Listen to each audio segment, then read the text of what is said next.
Good. So Python is actually very popular in finance. And the first step for you to start working with Python is to download it into your machines. Okay? So there are two ways to do it. The first way is a more complicated way, but this is the way that I prefer. And there is another way which is kind of, less complicated, but I do not prefer it personally, and I'm going to explain why I'm not preferring it. Okay? So let me just see if I can have a new.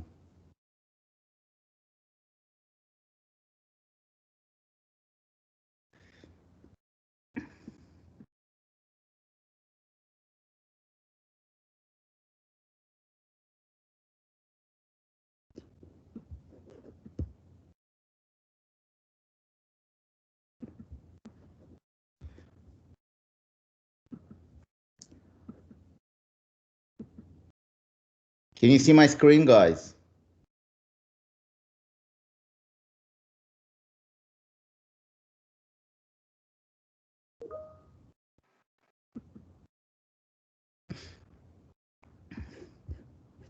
Yes, we can see. Good. Good. All right, so let me first do, okay. So the first task that we need to do is to download Python.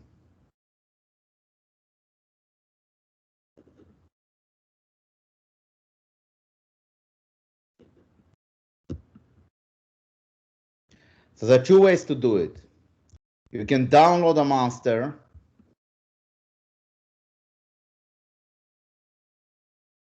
which is called Anaconda.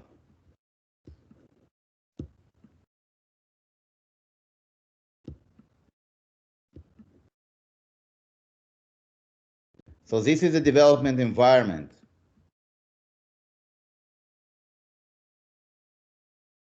Okay, and I'm not going to do that, but I still I need to mention this possibility to you.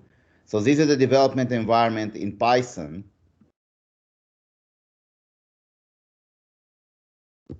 Okay, how do you download this monster? And that's why it is called Anaconda, because it's a freaking monster. You go to Anaconda, Python, and this one. So you can see here, you can see here where you can download it. Okay. And you go here and you download it from the Anaconda cloud from here, for example. Okay.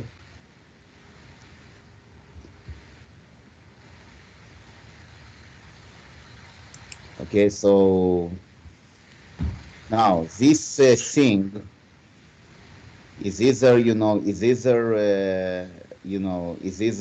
going to be enterprise, or it's also have a free download. And so if you want the free download, you go somewhere here. Okay, and you can see the downloads. Okay, and you go here and you go to the to the OCX or whatever, and you are and you download it. So that's a development environment for Python. It is actually very similar to RStudio, but it's way more powerful than RStudio. Okay, and inside this Anaconda, you will see that you have basically RStudio,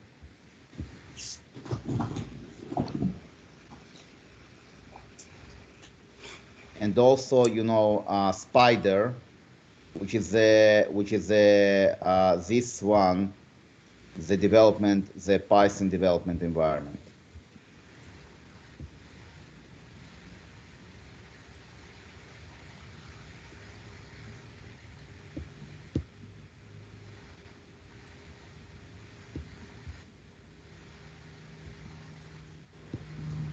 Okay, and also the other one is Jupiter. Now, what is my personal problem with this monstrosity? That it requires 30 gigabyte on my machine.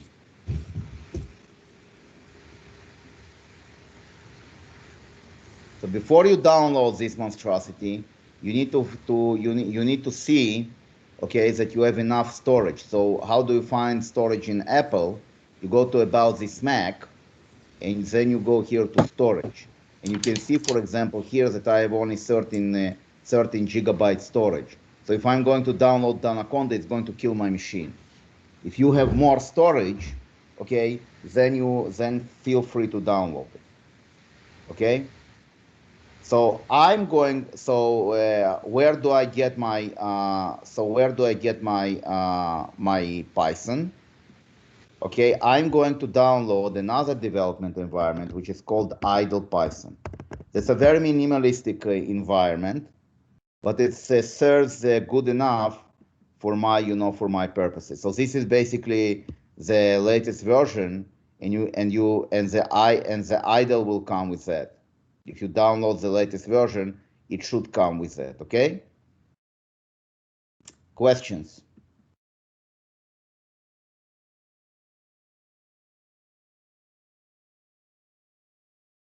Good. All right. So either you do the monstrosity, the anaconda, or you're doing something much leaner. So the problem with doing something much leaner is that you will have to do a little bit more work, for example, to install and download packages. But for me, it's worth it. But it's up to you how you guys want to approach it. Okay. So you go here, you download Python, and then you install Python, and then you're going to get the development environment, which is idle. So this is going to be your, this is how it is going to look like on a Mac. So when you click on idle, you're basically getting an idle shell, but you can also do new file and get files here. Okay. So you can write, so this is exactly like RStudio, that this is your console. So remember in RStudio, when we worked in RStudio,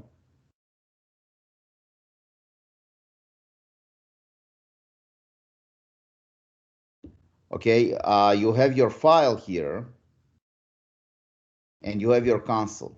Okay, in Python, it's exactly the same. So you have the file, and then you have the console. Okay, so now you can actually start printing commands. So the first command you can print hello world.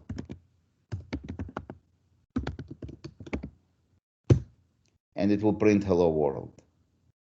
Okay? Any questions? So I encourage you to download Python, okay? And so I encourage you to download Python. I encourage you to download the lighter version, because you will also get some feeling how to use with the shell of the of Mac or the Windows. So it's actually very very good very good practice. Let me just see if I can put this chat here. Here.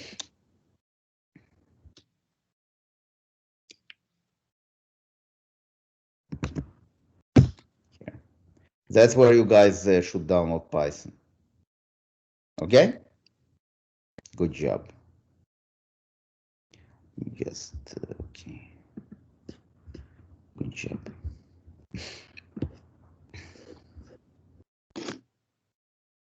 Now, the structure of Python is very reminiscent of the structure of R. So basically, we can think about R and Python as being close cousins,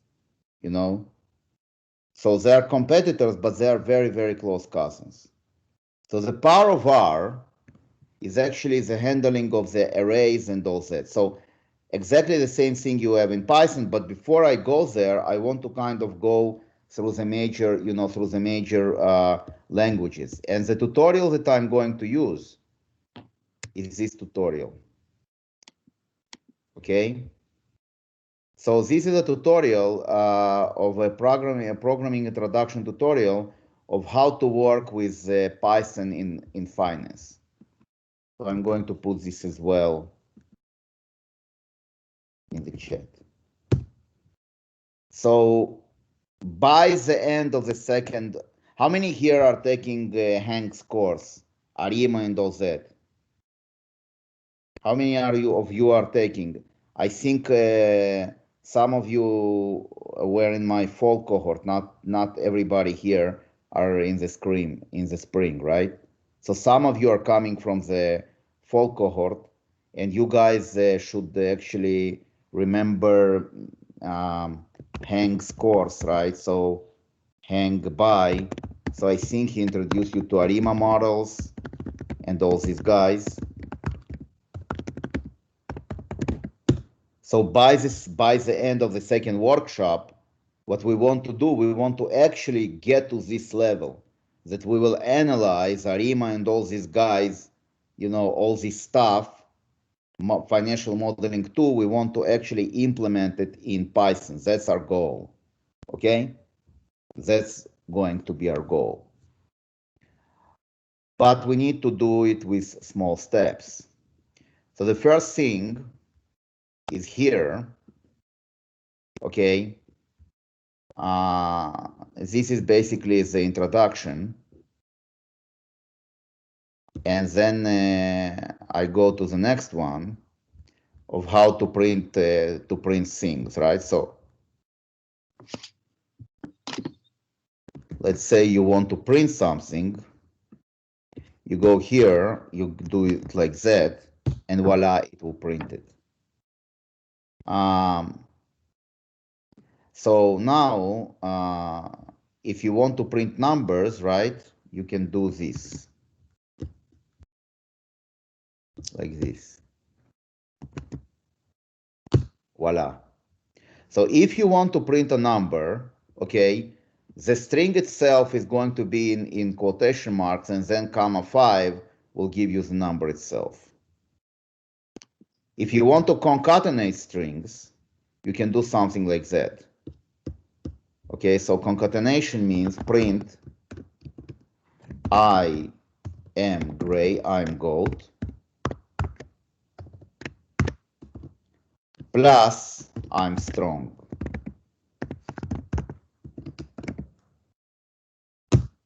You see? So what it did, it actually printed the strings together. If you want to get the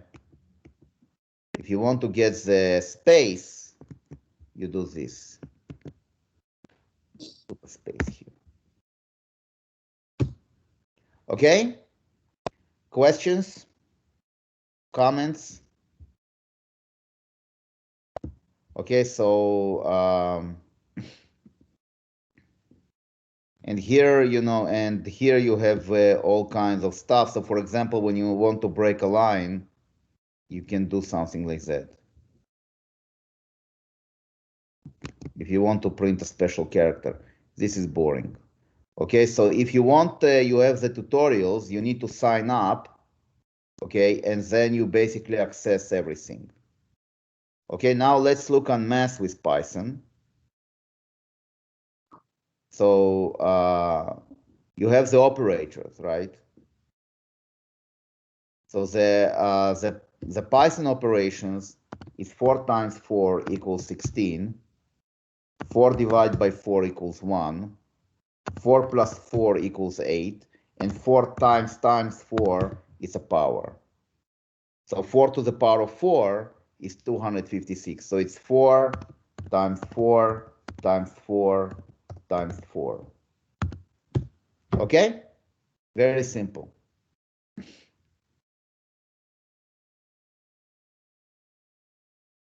And now division if you do 5 divided by 2, let's say, you get the correct number 5, or 5 divided by 3, you are going to get the correct numbers here. Okay? In Python 2 it was a little bit different, but we're now in Python, almost in Python 4. So, there is no problem. Now, all these guys, I can do it in a file. So I can start print Yakov rules. Okay, for example, and I can print Yakov rules, I miss you guys, right? And that's the truth.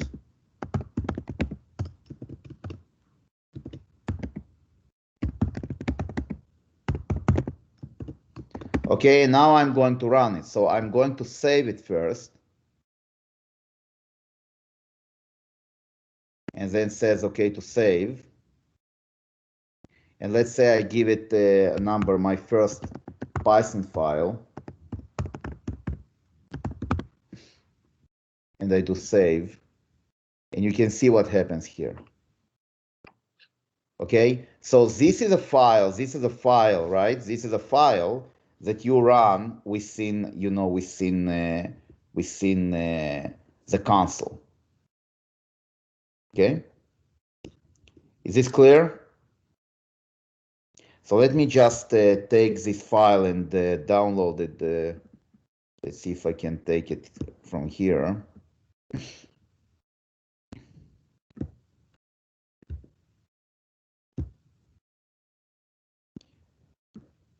Okay. Because it's on the cloud, so I need to iCloud drive probably that downloads. Okay. Let's see if I put it.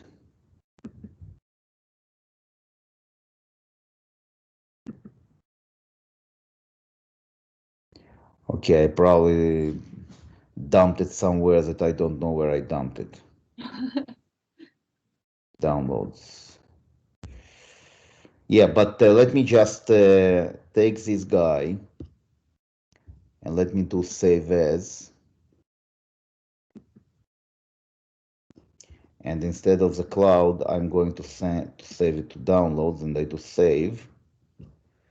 And then it's inside downloads. Okay, so now I'm going to dump this file in the chat so that you guys will be able to work with it. So I'm going to dump it here.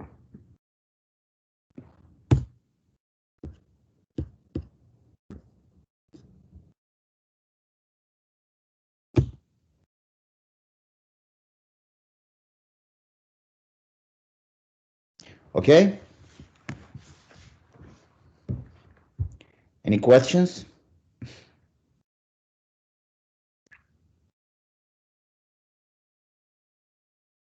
I want you guys to try and download it, okay? Because if you follow me like this, it will go from one ear, it will get out from another ear. It will be no use. We will, it will be a waste of time. Okay, so what we want to do, we want to actually for you to work with this language. Okay? Now, we also have, of course, variables, just like we have in R. So, for example, okay, we can say here, I can put a variable that I can define as example var 55, and then I do print example var 55, and what happens when I run, you see, it prints 55, right? As you would expect. Okay.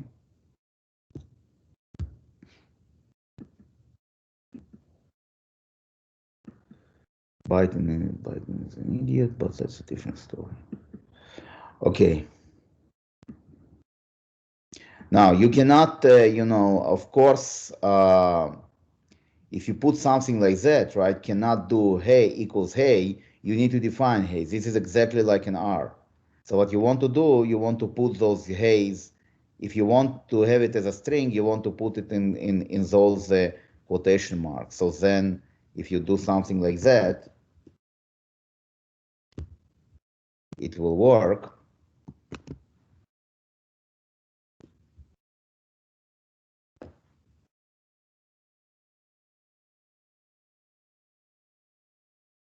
Okay, however, if you will take out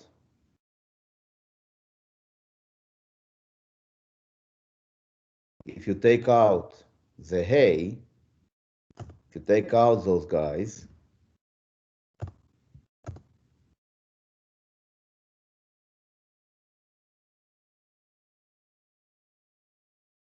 you see what happened? It's actually give you an error, right? So before you say, "Oh, Professor or Yakov, how my this thing is not running," you want to see what is the error, right? So the error here, hey, is not defined. So it's very clear what is happening. Hey is not defined. So you want to define hey, and how do you define hey? You will put uh, quotation marks, but you are not going, you can put also two, I think, so you can do this, and it should work as well. So if you do this, and you will say run module, it should work, okay? But we usually do this.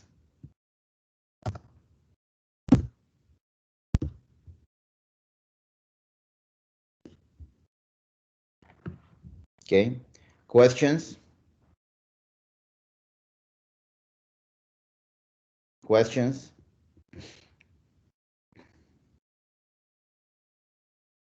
Okay, so now we're coming to a little bit more interesting stuff, and these are the loops. Now, remember that in R, I actually fought loops with you, and I said, and I demanded that you guys would use the genuine functions apply, lapply,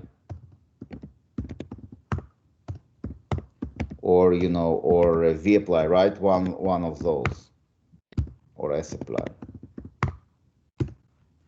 okay, or tapply for tables.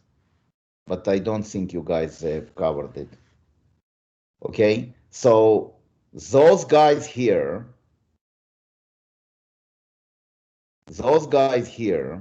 okay, those are the replacement for loops in R. But however, in Python, you do not have those beautiful functions, unfortunately or fortunately. Any questions?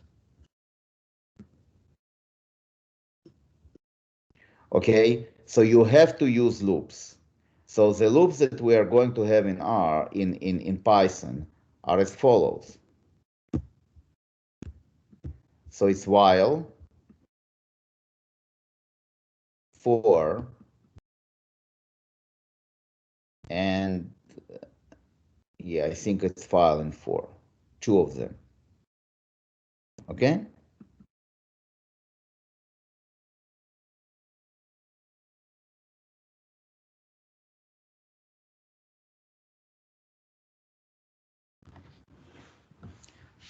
So, so for example, this is a loop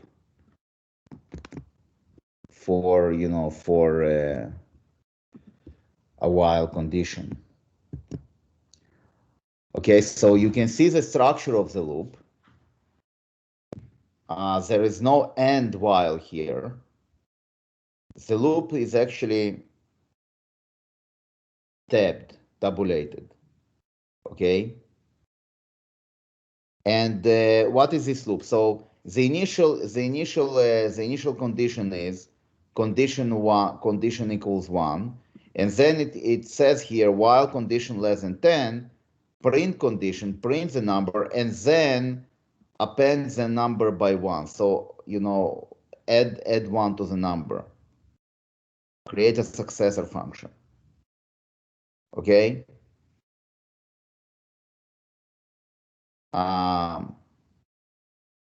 Now here in this case, um,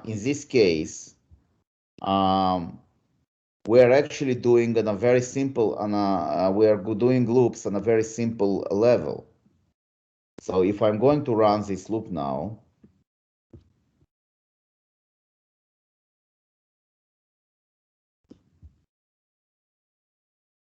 okay, it will actually type all the numbers, print all the numbers from 1 to 9, and it will stop at 9. Why? Because in this case, condition is less than 10. When condition equals 9, condition plus 1 will be 10. This condition is not going to be respected, okay, and hence the loop will stop, the while loop will stop. So the while loop is going on until conditions are met, okay? So in this case, this is my condition here. So what is the structure of the while loop, right? So you have while, then you have conditions, then you have two dots here, semicolons, okay, which basically tells you what is the block of the code that you want to execute. Okay. So the block here is print condition, condition plus 1. So in this case, the block is those two uh, is those two commands, right? I can add another command if I want. Let's say print Yakov, for example. Okay, and let's and if you run it now, what will be the outcome?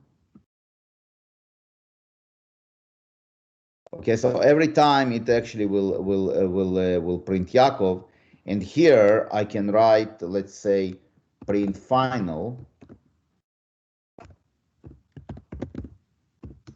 like this.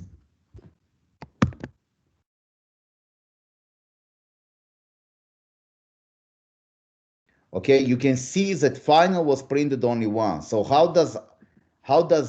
this language is actually, forces tabulation on you. Okay, so if you guys will do something like that, it will not be able to execute it. So you see that the while condition, you have this tabulation here, okay, and the tabulation is finished with Yaakov. Now, if I'm going to take this and put it in, watch what will happen when I'll do this.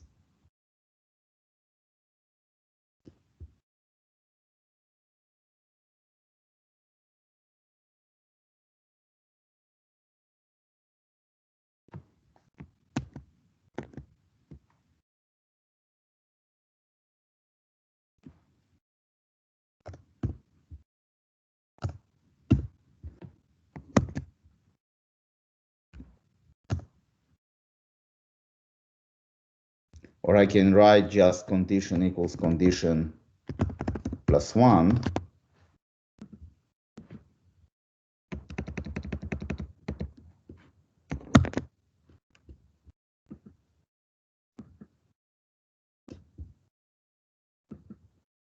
Yeah, you can see that it doesn't like the fact that it's actually not indented correctly.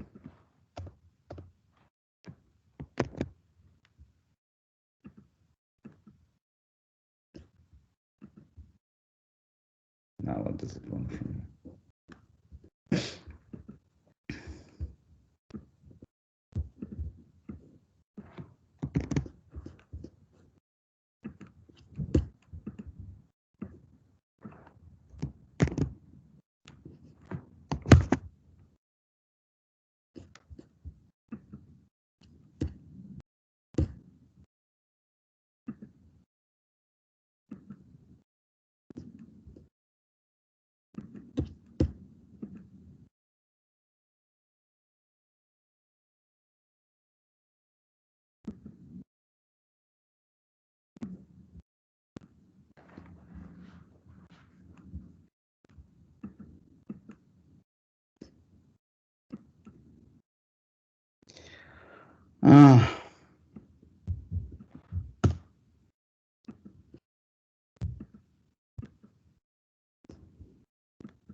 Save.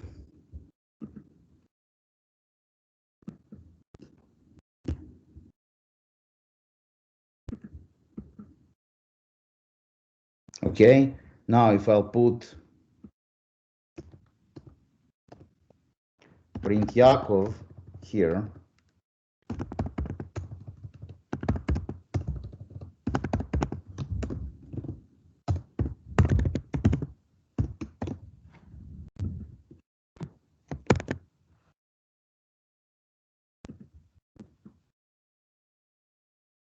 you see?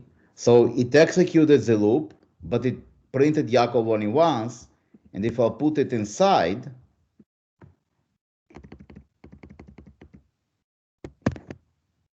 and I will do it like that,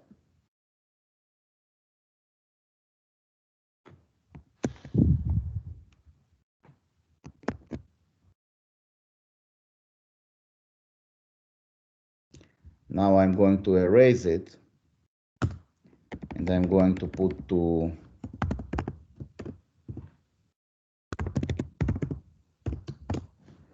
it here.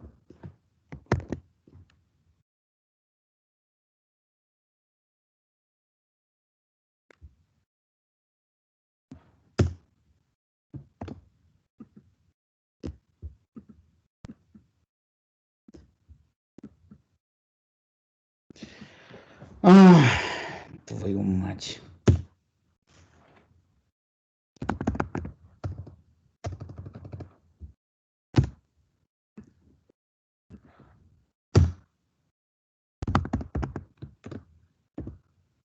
It's a very peculiar thing here. So hopefully it will work now. Yeah, you see. So what you want to do, you want to be very careful with those tabs and all that. So when you print, you want to print, and if you have another tab here, you want to remove it as I removed. So what I did here, I did this. Okay, you don't want to have tabs here because Python is going to be very upset about it. So it actually enforces us, okay, to be in a very tight, to be in a very tight tabulation, which is actually very, very similar from, from another languages like R. R doesn't care about tabulation, it just will have while and next. But here you don't have next, you have this kind of blocks, and that's how you actually finish your, your while loop. Okay? Okay, and now the next one is a for loop, of course. Is a famous for loop. Okay, and let's say let's say that we have this. So this is going to be our vector, something like this. And now you will say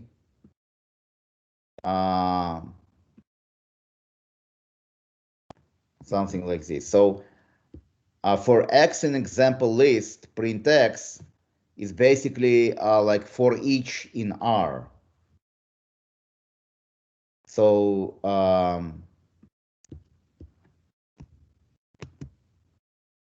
if I'm going to run it now, so if I'll save and then I'm going to run, it will actually execute.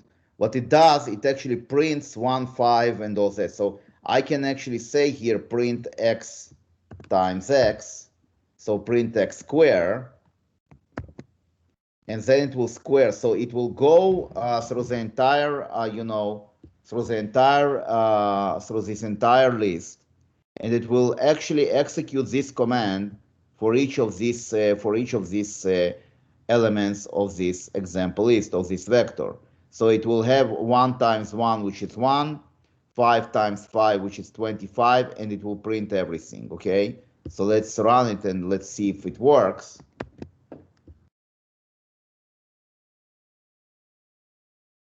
Okay, so you can see that it's took 1 square, 5 square, 6 square, 6 square, 2 square. It's exactly what we have here. 1, 5, 6, 6, 2, 1, 5, 2, 1, 4. Okay? Are there any questions? It looks, it's actually pretty straightforward. I agree with you. Okay? Yeah, Now, Professor, we can't see your chat box, and we can't print in chat box. You can't print in the chat box? Why not? We didn't find that button. Can you see it now?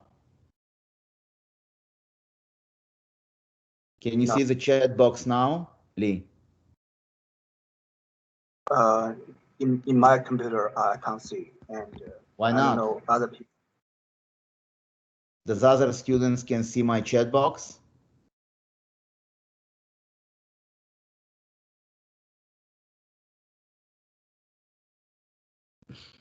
Okay.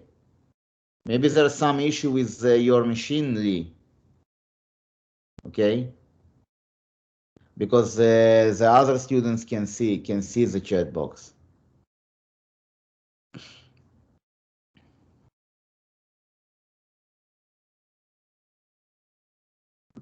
Now, if you have if you have this, now here, okay, the range 1 to 11 creates basically the sequence.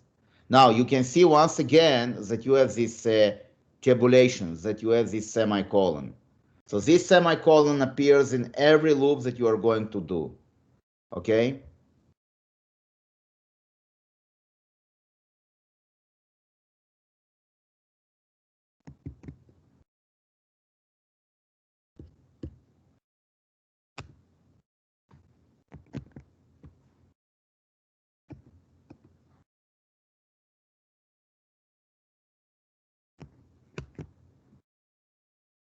So here, that's another example of a loop, but here what I'm going to do, the x is now going to be in the range from 1 to 11.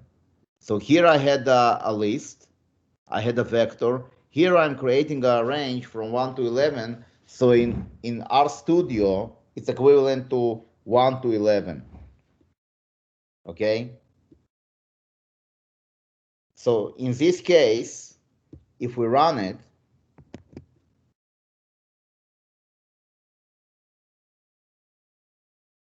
you can see what is happening here.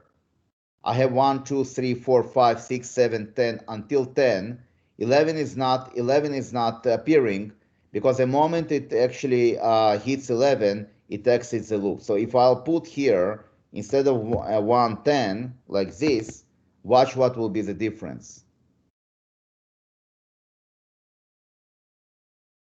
You see, so I go until only 9.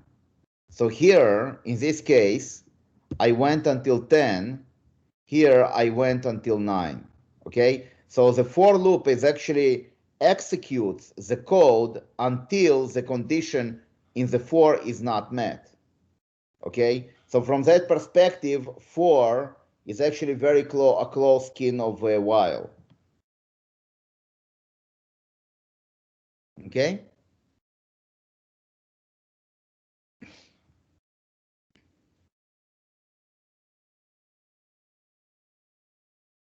And now we're coming to the if statement. So once again, this is exactly like in R, right? So this is a conditional statement. So it will be executed. The statement will be executed if x, okay. So let's do it. Let me create a new file here, and this is going to be called save as the second file in Python.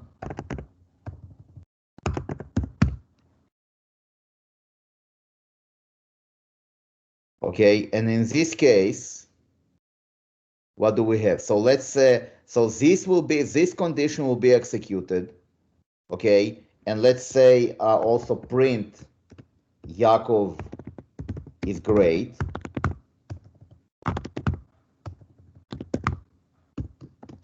These two conditions will be executed if x greater than y. So you can see here that x equals 5, y equals 10. X is not greater than y, hence this condition will probably not be executed. So let's run it and let's see. Nothing happened. You see? Nothing happened here. Now, if I'm going to say x equals 10 and y equals 5, this condition will be true because 10 is bigger than 5. And hence, when I do Control S and I will run, you see, it printed x greater than y and Yaakov is great. Now, here it printed x greater than y. If I wanted to print the variable, I would do something like that. X, comma, x greater than, comma, y. And now watch what will happen. So let me just do Command Z. So I'm going to copy this. Oops, I'm going to copy this thing down. And then I'm going to say X here, comma, quotation marks, comma, and then here I'm going to say Y, like this. Okay, and then I do run module. Okay, so you see, here it executed x greater than y, Yaakov is great, and 10 greater than 5. Okay? Is this clear?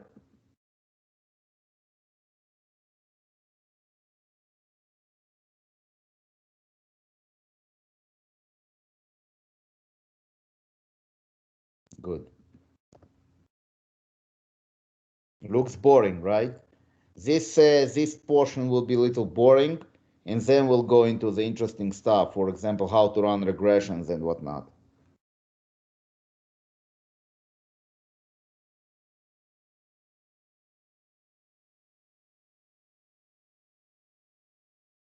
Good.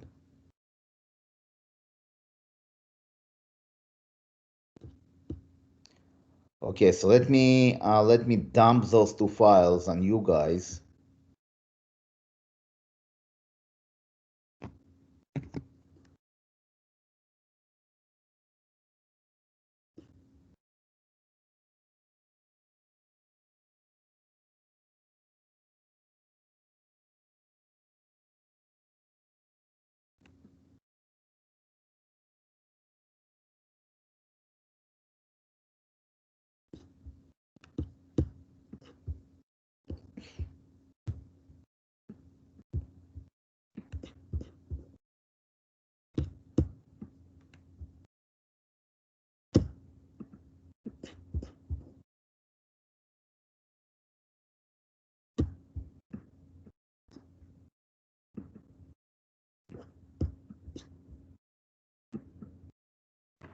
Okay.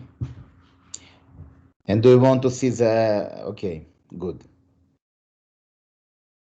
Let me also give you the first file.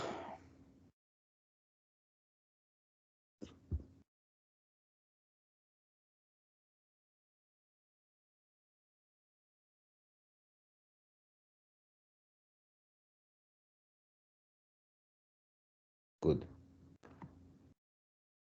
Excellent. All righty then. So let's continue. So now this is if, and there is also this if-else stuff, where you have something like this. Let's say,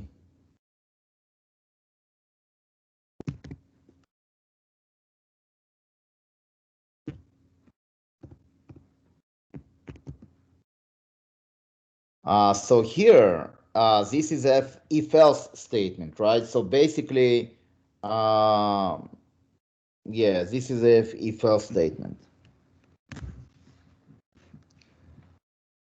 So here, if x is bigger than 55, then you will print x greater than 55. Now, else means x is less than 55. So let me see if I can actually increase the format here. Format, let's see.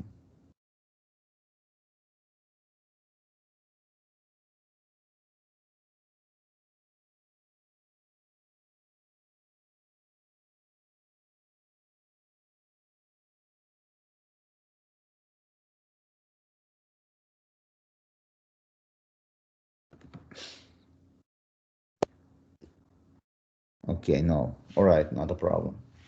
Okay, so here, let me just see if I can increase it. Let's say maybe. No. Okay, so here you can see that if x is bigger than 55, then print x greater than 55, and else print x is not greater than 55. So if x is bigger than 55, it will execute the first line, and if x is less than 55, it will or equals to 55, it will execute the second line, okay? That's the idea behind this.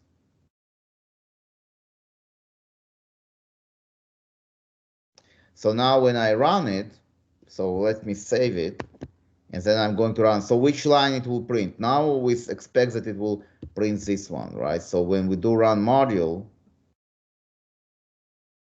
you see x is not greater than 55. If I would say x is equals to 56, for example, when I change it here, watch what will happen.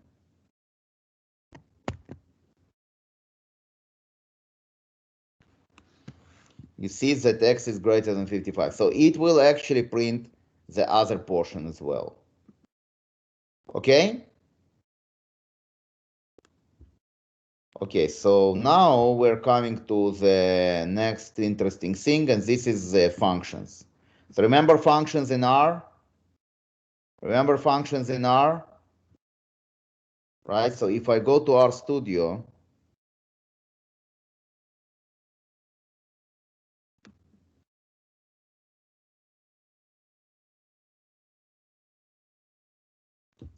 and I will do new file, and here I'm going to say gg function,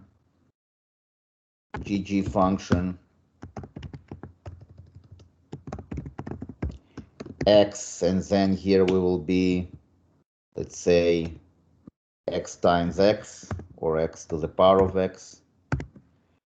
Okay, so save, and then I'm going to basically say here gg3. It will give me, oh, source and save. So if I say here gg3, it will give me 27, which is 3 to the power of 3. And if I get gg5, it will give me 3125, which is 5 to the power of 5, okay? So what we want to do, we want to actually mimic something like that in Python. So that's why we have functions in Python, okay? So because it's so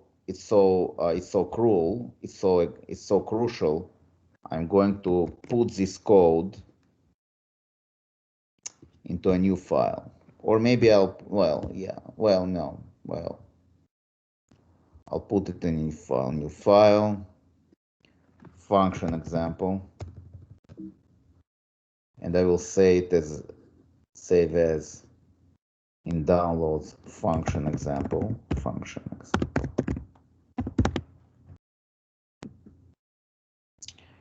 And let's say here I'm going to look on this function.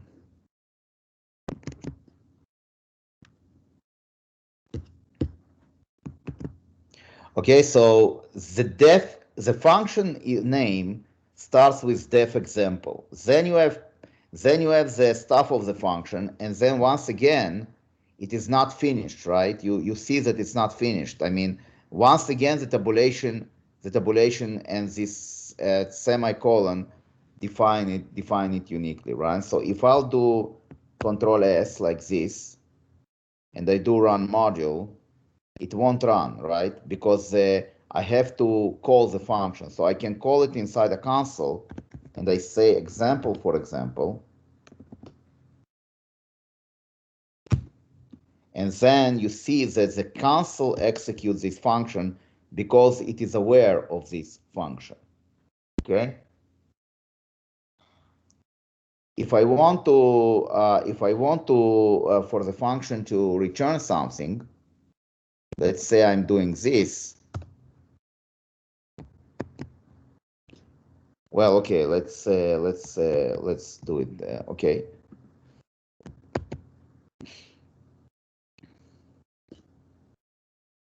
Good.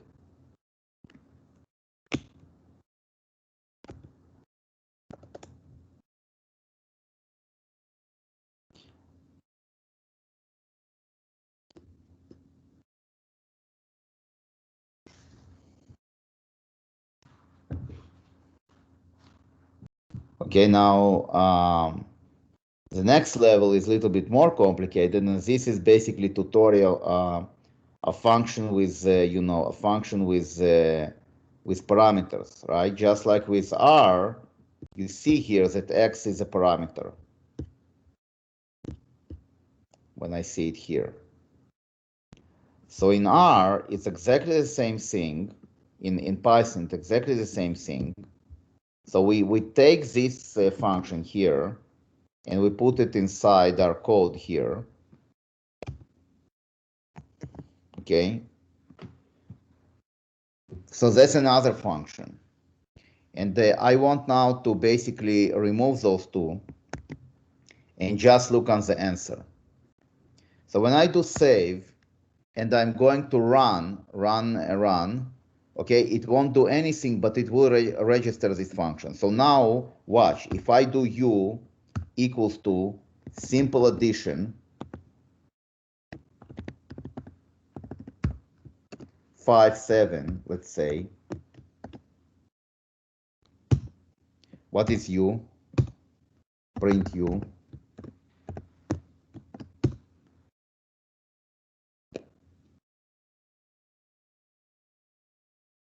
This is bizarre. Okay. Let's take this example.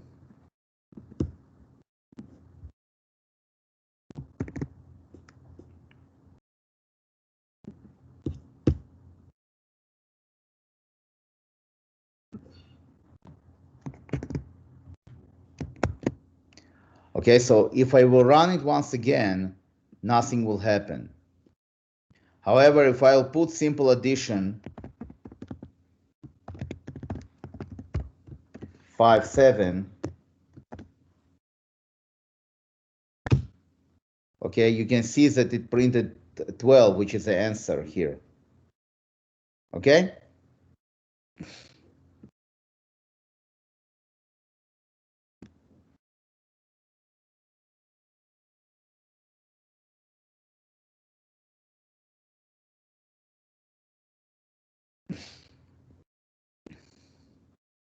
So when you, now, in this case, when I'm going to do simple addition 5, 7, or simple addition 5, 7, the first parameter will be 1, and now 1, the second parameter will be 2. So if we do something like that, let's say we will divide the numbers, right?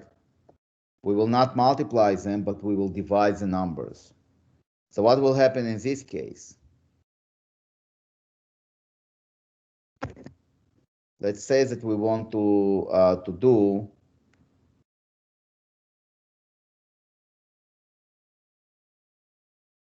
simple addition.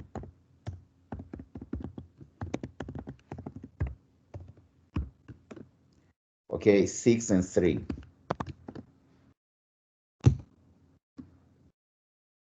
So first of all, I need to save it, and then I need to run it. So I need to run it in order for the shell to register the new function. So if I'll do simple addition 6, 3, it will be 2, right? Because it's 6 divided by 3. Now, if I'm going to swap those two,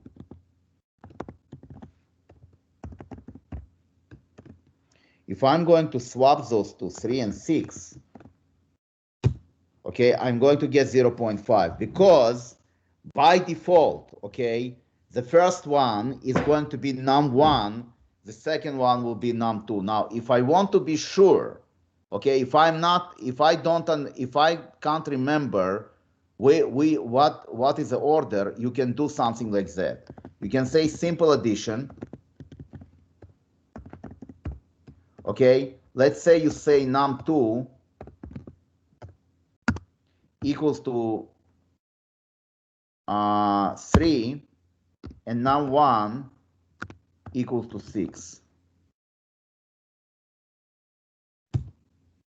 You see, so it actually takes num1 and it will divide by num2, and then the orders of the parameters here is not doesn't matter.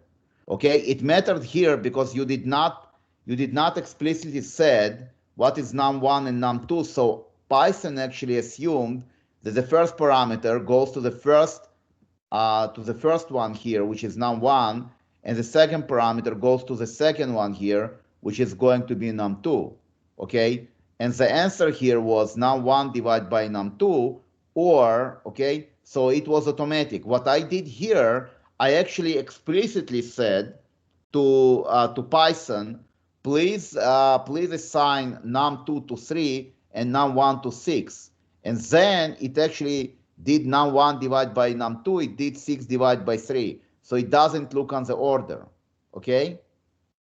Is this clear? So the order matters if you are not actually explicitly naming the parameters. If you are going to name the parameters, okay, the order doesn't matter at all. It's very similar to what we had in R. So for example, if I have a function with two parameters, function xy, like this, okay, and here I'm going to say source and save. Oh yes, so I need like y divided by x or something. Okay, so here I will say GG 3, 6.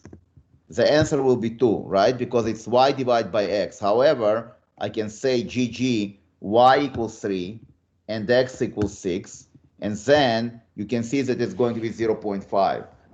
Okay, even though the order here is exactly like the order here, but what I did here, I named the parameters. I said here that y equals 3 and x equals 6, and that's why I got the 0.5. Okay? Questions? Now you have to basically name all the parameters here. So for example, if you are going to add more than one like this,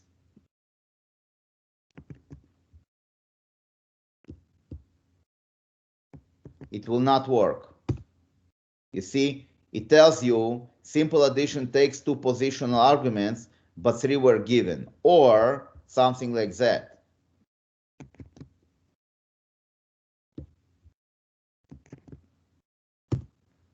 Okay, once again, simple addition missing one required positional argument, num2. Now, if you want to actually have, now what you can do here, you can have a default. You can say that num2 equals 6.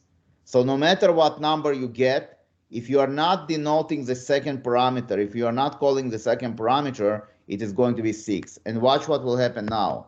So when I'm going to run it, and I will do simple addition,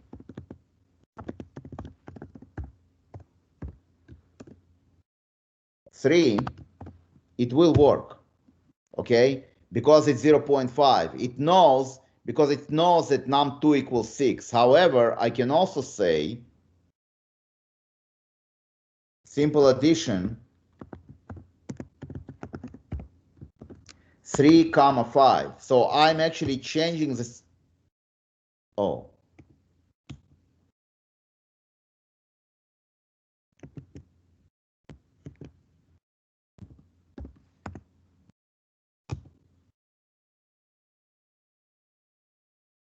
Isn't it amazing?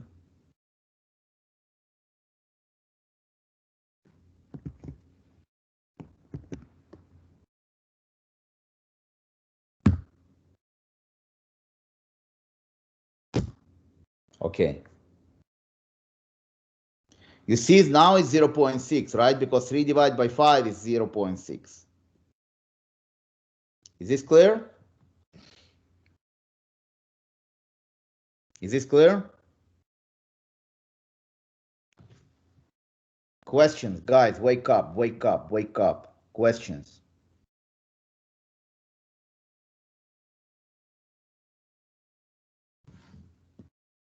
Okay, so now we're coming to, okay, now let's see how good you are. Let me just grab the charger.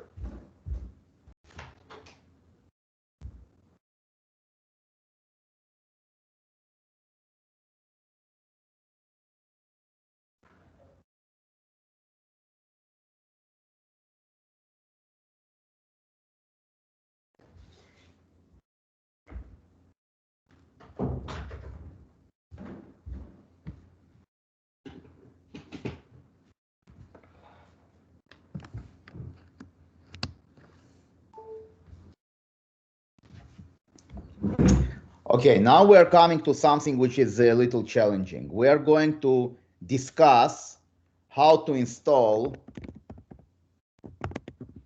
packages in Python. Okay, we want to install packages in Python.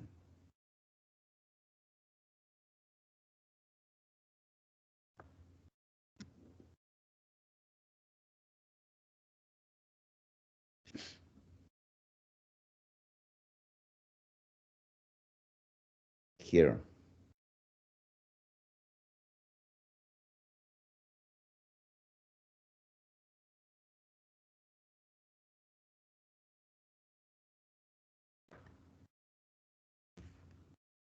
Okay, so I'm going to look for now for my terminal. Okay, so here's an example. Okay, so first of all, you want to have a terminal. You want to have a terminal. Now, how do you get a terminal in Windows? How do you get a terminal in Windows? Somebody tell me. So you click Start, and then you click Command, CMD. That's how you get a terminal in Windows. How do you get a terminal in the Mac? Okay. So if you go here,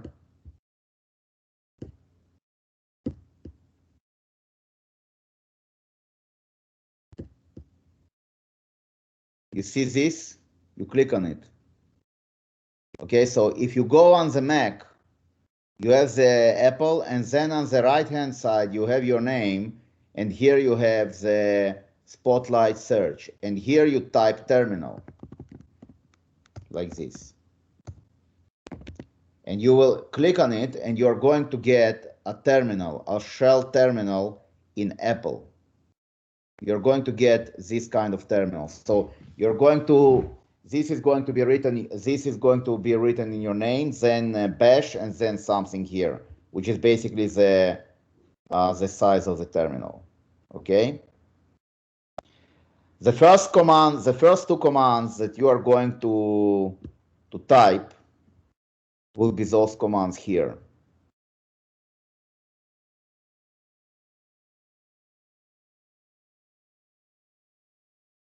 First of all, you're going to get this.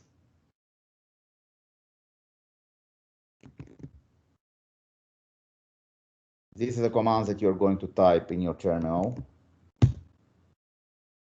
Okay. And then after you wrote this command, you are going to say this command.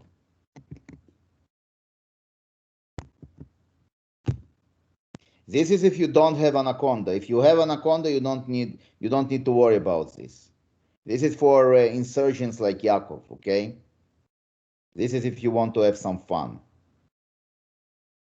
Inside the terminal, how do you know whether or not you actually so once you do this, okay, it will tell you successfully installed blah blah blah. How do you know that you actually installed it? You can write, let's say, pip 3 -- version.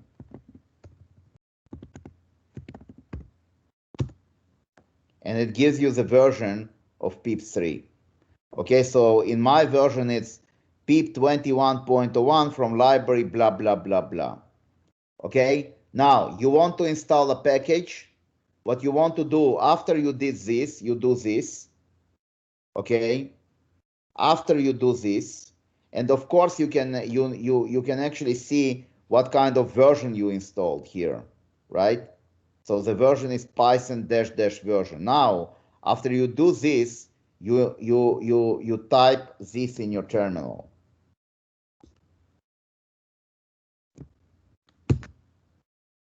Pip install numpy. This will install the numpy, the package numpy in your file. Okay, this is going to install the package in the Python version that you are going to have. And the power of Python, the real power of Python, is all these crazy libraries that it has. Okay, for finance, numpy1 is actually relevant, and the other library that we're going to discuss, maybe if not this lecture, the next one is pandas. Okay. Let's say if you want to run regressions, if you want to download stuff, you're going to use numpy and you're going to use pandas.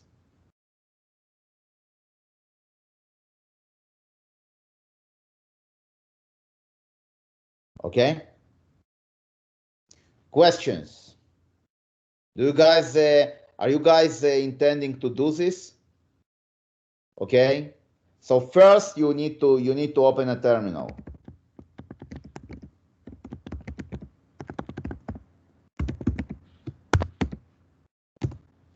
After you open a terminal, you basically have these two commands with the curls that I actually gave you, okay? And then you are actually doing this pip install numpy. Now, if you want to install another package, you are going to do pip install another package name.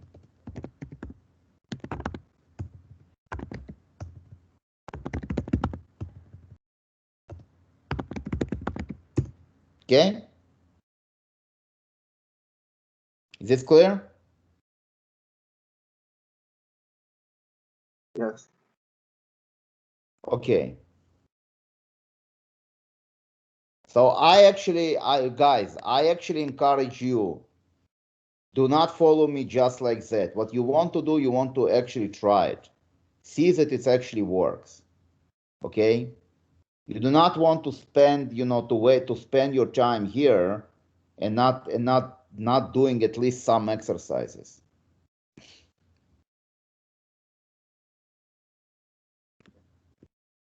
Okay? So now we're going to depart.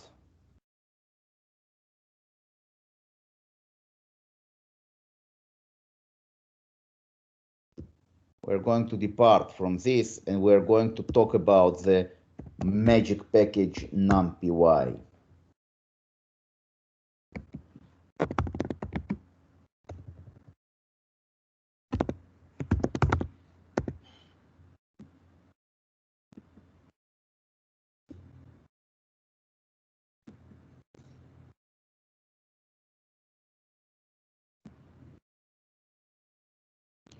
Okay, so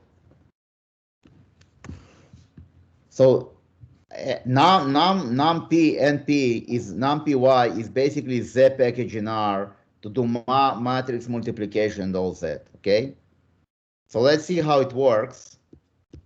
So I'm going to have a new file, and the first thing I need to do after I install the package, I want to actually import this package. So now I'm doing this. I will take this. I'm just going to say import numpy as np. So let's see, I'm going to do this here. Okay, so let's say that this is file save as numpy example.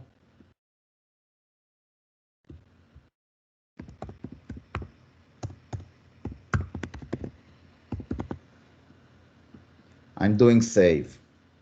Okay, so now the first thing I want to do, I want to create an array in numpy. Okay, let me let me do this. Let me dump this on you guys. So this is a file. This is a this is a gig for gigs, another Python source which I'm taking, to exemplify how you can use with how you use the NumPy package. Okay.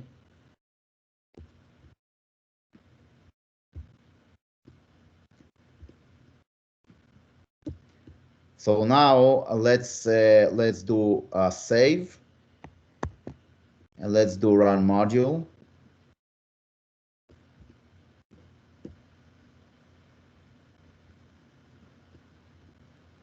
You see, it's actually so the first time it takes little time. You see, array with rank 1 num 1 2 3. So what it does, it actually printed the array here. Okay. Now, if I want to print the first element of the array, I will say array, and now I'm going to say array of 1, something like that.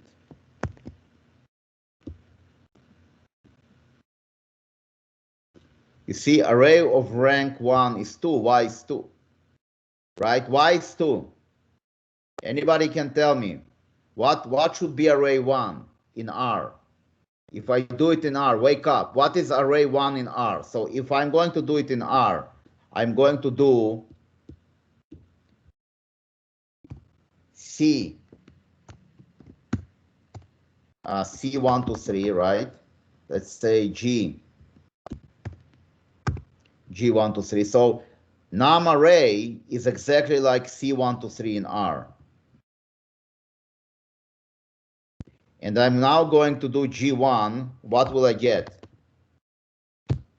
1, right? What am I getting in Python? Here, what am I getting? So if I'm going to write now array 1, what will I get? I'm getting 2. What is the problem? What is the problem? Wake up, wake up. What is the problem here? What is the problem? Is there a problem? So array 1 is 1 to 3, right? The array itself is 1 to 3. What is array 1? What would you expect to be ARR1? Exactly, very good. Absolutely correct. Excellent job. You would expect to see 1, but you are seeing 0 because Python is really stupid. Okay?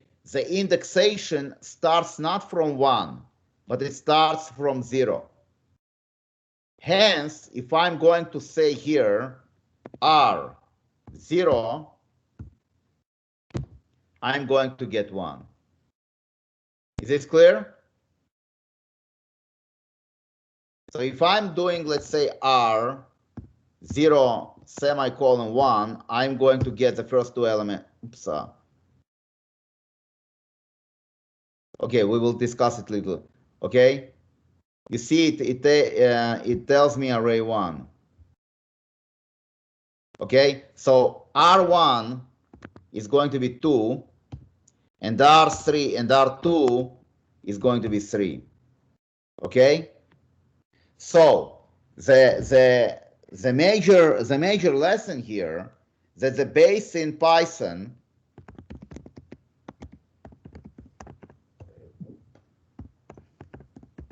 is not 1 but 0. Okay, so array 0 is equals 1. Array 1 equals 2. And array 2 equals 3. Is that okay? It's important to remember, because if you're coming from R, okay, you are used to the 1 as a first element, not 0. But in Python, everything starts from 0. So just remember that, okay? Everything starts from 0. So that's the first thing that you want to actually remember.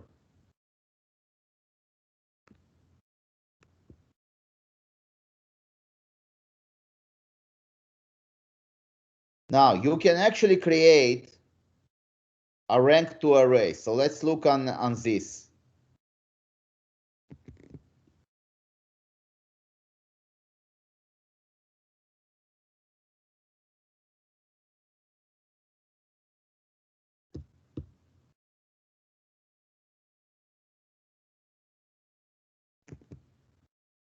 Okay?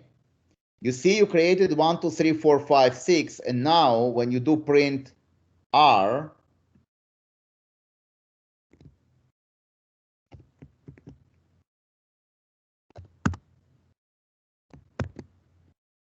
you do run module,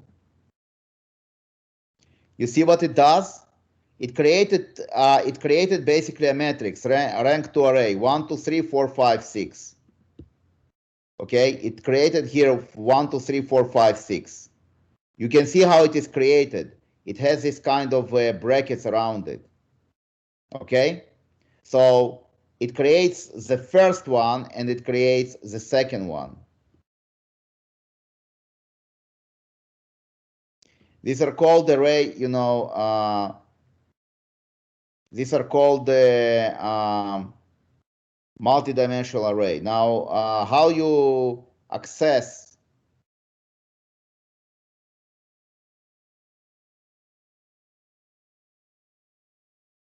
okay, now how do you access elements of an array?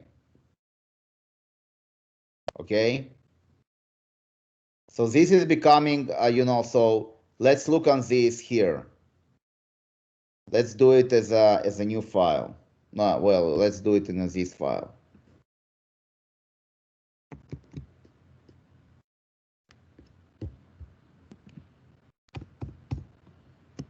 So I'm going to define the array like this. Now array is basically going to be this matrix.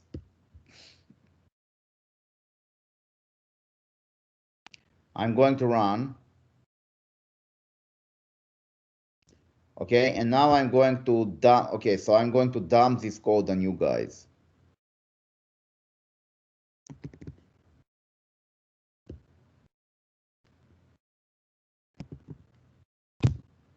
Okay. What does this create? It creates basically a matrix with the first element is minus 1, 2, 0, 4. The second one is 4 minus 0.560. The third one is 2.607 and 8. And the last one is 3 minus 7, 4 and 2.0, right? So if I'm going to print this matrix,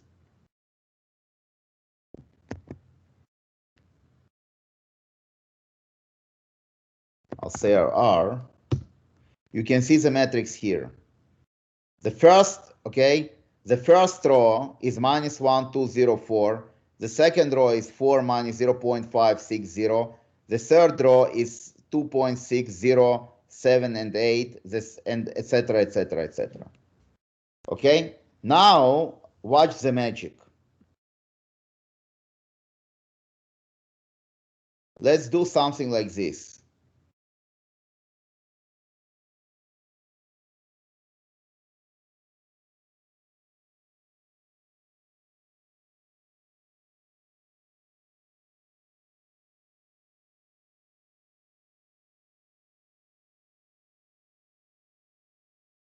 Let's do something like this.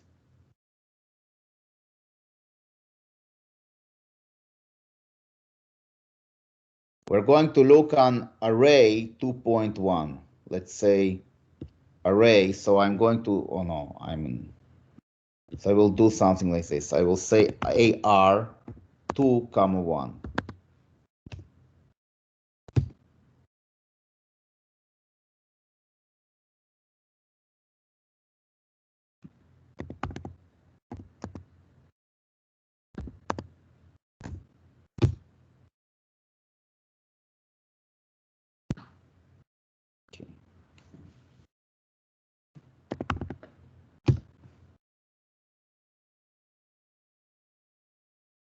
Okay, so let's look on this 2.2.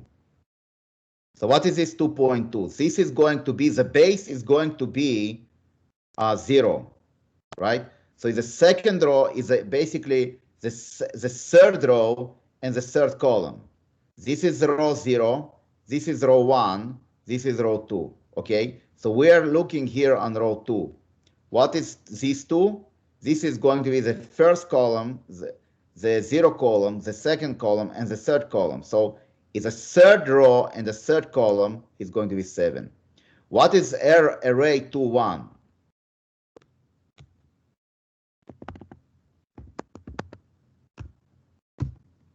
Okay, why is it 0? Okay, so array 2, 1 means the first one means the third row. 1, 2, 3.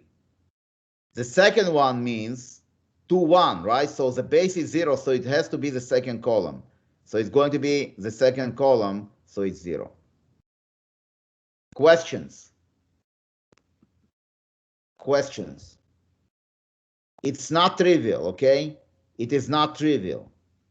So I want to listen for, I want to listen to what you guys have to say.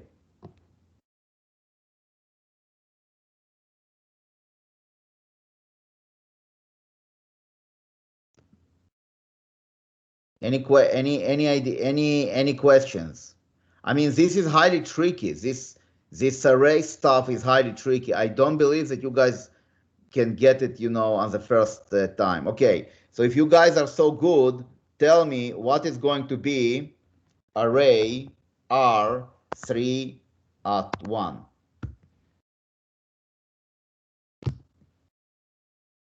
What is R31? Anybody can tell me? 3. 3? Let's see if you're right. -7. Minus. You have to decide -7 or 3. I mean, you see how confusing it is? So don't tell me that it's not tricky. Now let's see who is right.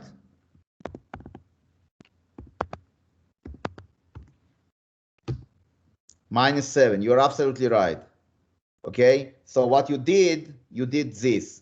R3, so it means the fourth row. 1, 2, 3, 4. 1 means the second row is -7.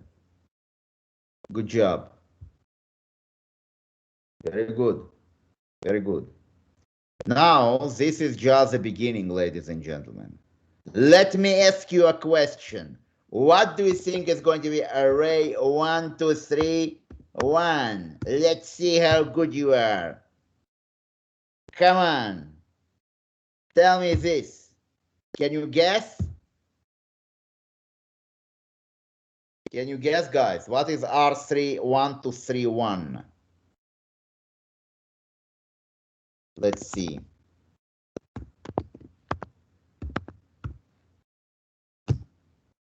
-0.5 and 0. Okay? So let's see if this is correct. So array 1 to 3 means I'm going to take the first, the last 3 rows. So I'm going to get here 1,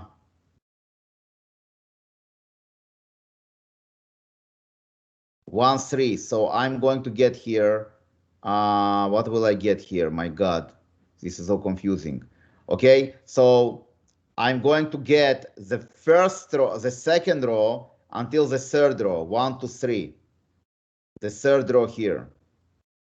Okay, so now I will take comma 1, which is going to be the second column. So this is going to be the second column, but from the second one. Okay, so it's going to be -0.5 and 0.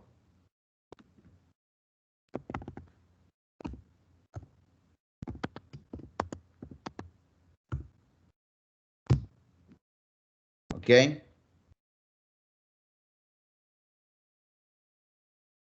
You can see here that it's highly tricky, that it doesn't take the 0 into account yet, right? When I said in R1 to 3, I had no problem. Here you can see that it's a little tricky here because R1, 2, 1, 2, comma 1, 1, 2, comma 1 means, okay, that on the face of it, you need to take these two guys, but it only takes minus 0.5, and we'll discuss why.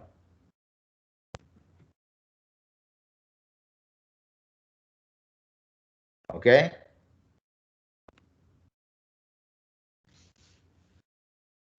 All right, so here we are going to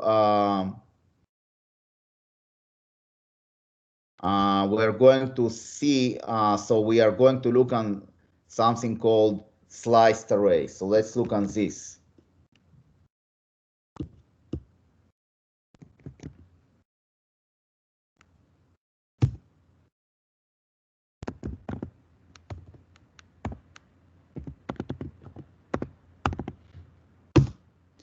Okay, so this is going to be minus 1, 4, 0, 6. How does it work? Okay, so comma 2 means, okay, comma 2 means this is array of the first two rows. So this is going to be the array of the first two rows, comma 2. And comma 2 means that we are looking on the alternate columns, okay? So I think we're looking on column 0, and then we're not looking on the second column, but we're looking on column 2, okay? You see the two dots here? It means that you are looking on this guy, on the first one, and you're looking on the second one, okay? So that's why here you're going to get minus 1 and 4 on the first column, and then you have 0 and 6. So you're not looking on this column at all. You're jumping directly to this column here, okay?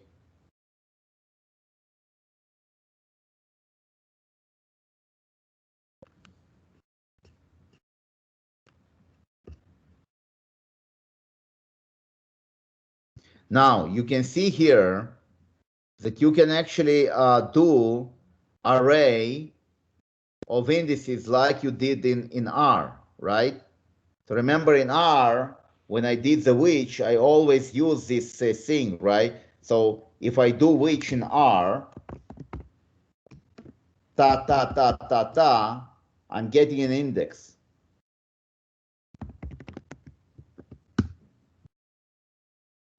And then if I have a vector A, so let's say, let's do this. Let's take an example. So let's say that I have a vector C, II, a vector of C1, 1, 2, 3, 1, 1, 1, 6. Okay, and now what I'm doing, I will say, so this is like this. So if I'll do II, this is my vector. Now in R, I can say which II equals to 1. And it will give me that it's 1, 5, 6. So the first index, and then 1, 2, 3, 4, 5, the fifth one, and the sixth one. 1, 2, 3, 4, 5, 6, this one. Okay?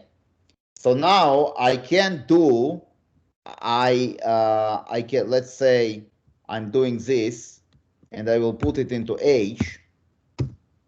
Okay, H is my indices, and I can do IIH. And it will give me the indices 1, 1, 1 because it will give me the sub vector 1, 5, 6, 1, 1, 1, 1. Okay, you can do it. You can do exactly the same trick in Numpy Y.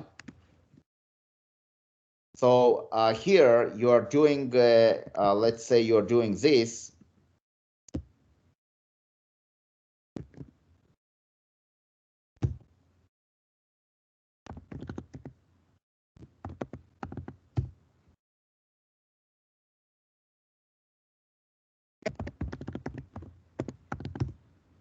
So 06.23, okay? So how does it work? So what it does, it says, okay, I will take from the first, I have two guys here, I have two indices. So the first element will be 1, 3. So 1, 3 means second row and fourth column, right? So second row and fourth column, 1, 2, 3, 4, I'm getting 0. Then I'm getting 1, 2, right? So this is going to tell me that this is going to be second row, but a third column. So this is going to be 6, it's here. Okay? Then I'm getting 0, 1. 0 means first column, 1 means second column. So it is going to be this, and second is going to be 2. And finally, I have 3, 0. So I'm saying that it's a fourth column in the first row, right? So the first column in the first row, I'm getting 4.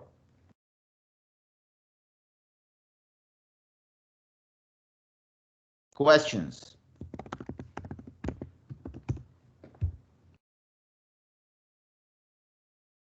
If you ask me, Python is a nightmare because of this. But you know, I'm not the one who deciding the market. So the market says Python is cool, so we will have to say Python is cool. It's not uncomfortable, dong. It's a freaking nightmare. Okay, let's be honest about it.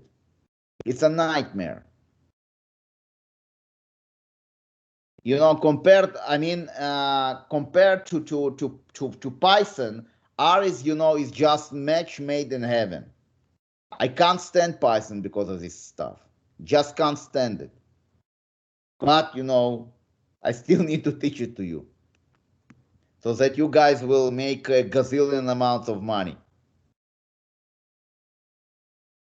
Questions?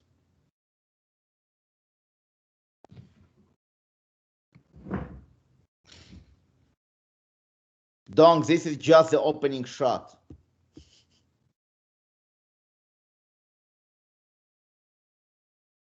Okay?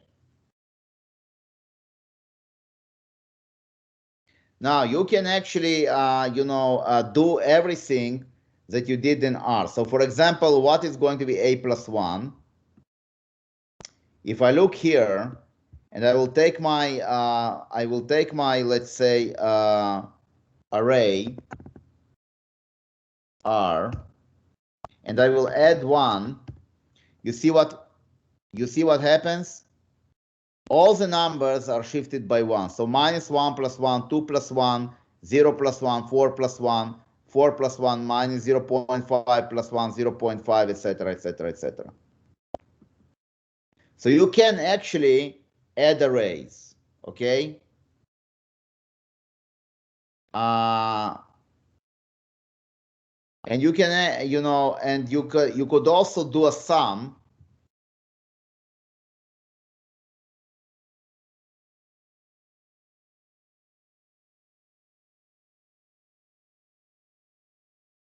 You can also do a sum.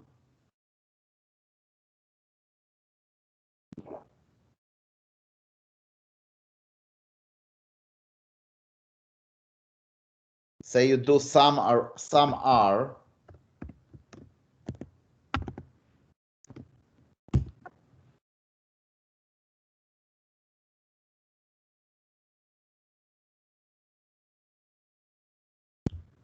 Where the hell this came from?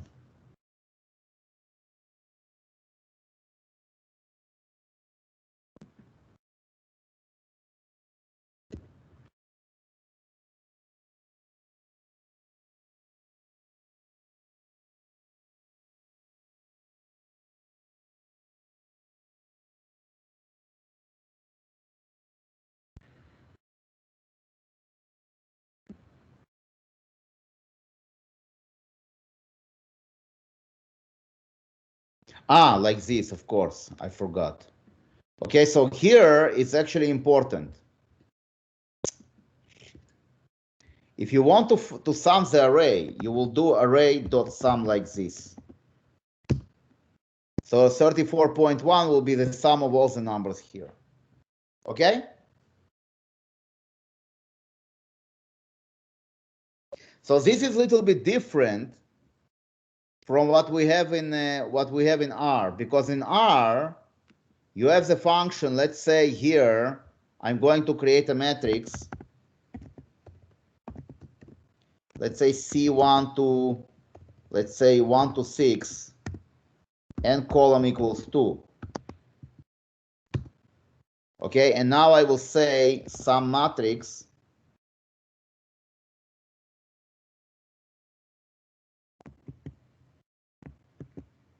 Let's say that I will put it into P. And I will do sum P. I'm going to get 21, which is the sum of all the numbers here. Here you see how it is done. It's array dot sum. Okay, so you don't have like a universal function here. Okay, what you are getting, you need to kind of call the sum within the array. So it's a little bit different from what we have in R. There is not like a universal function. Okay.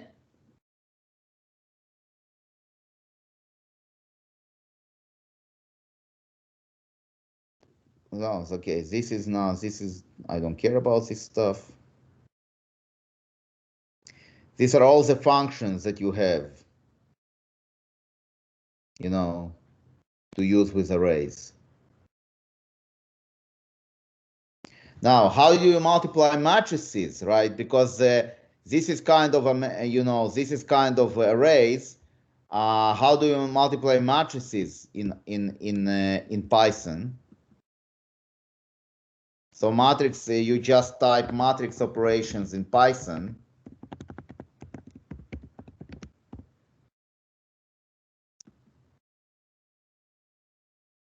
Okay. So you're doing it using, once again, using the numpy.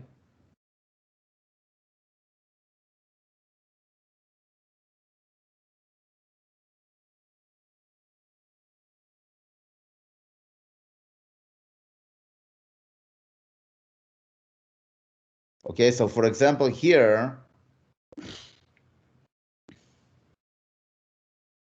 if you have these two matrices,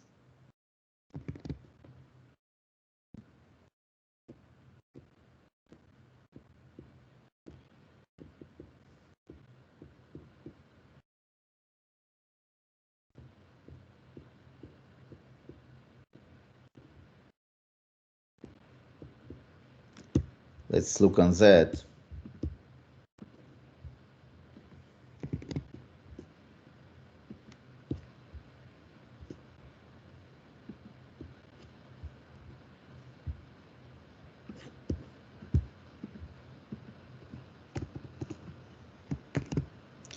So let's define those two matrices, and then we can say that C equals A plus B.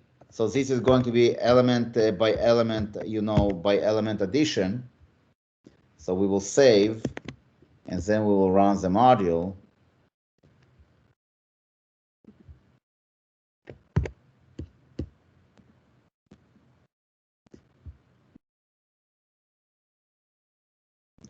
Okay, so now A plus B. So what is A? A is 1, 3, 5, 7, 9, 11. B is 1, 2, 3, 4, 5, 6. What is A plus B? Is basically element by element addition. So it's 1 plus 1, 3 plus 2, 5 plus 3 is 2, 5, 8. And here you have 7, 9, 11 plus 4. So 11, 9 plus 5, 14, 11, 7. So if I'm now going to add another element here, let's say like this, and I will try to add, watch what will happen.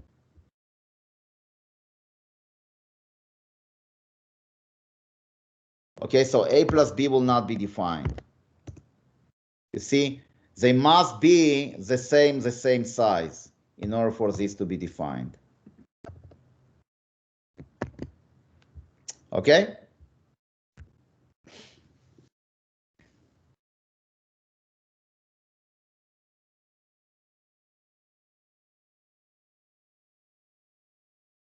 You can actually also call explicit function. If you are not comfortable of doing the operations, you can actually call the functions, let's say, like this. They're functions to add. Oh, I need they need to be in the same size, right? So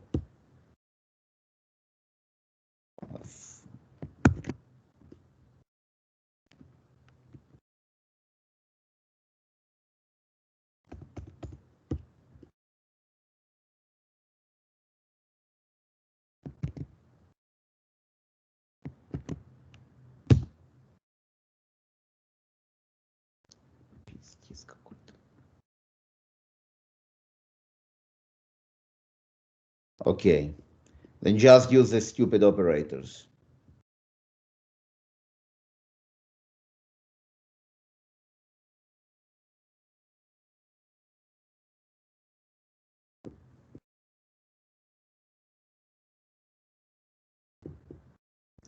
Okay, so now we're coming to matrix multiplication. So let's define those matrices once again.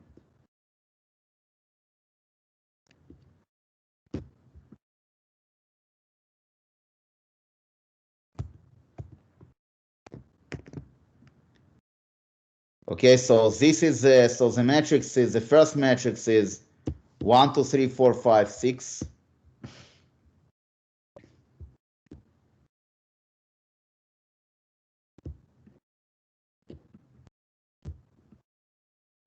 And the second one is 7, 10.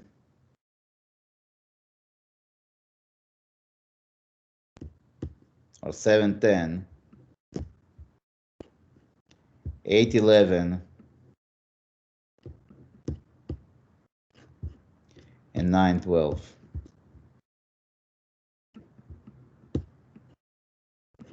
Okay, so this is going to be 2 by 3 matrix, and this is going to be 3 by 2 matrix. So when you multiply, you will get 2 by 2, right? So this times this plus this times this plus this times this times this plus this times this plus this times this times this plus this times this plus this times this, etc., etc., etc. Okay. So how do we multiply? So let's do run. Let's do save. How do we multiply matrices? So you have the special operation, which is called matmul. Matmul. Matmul.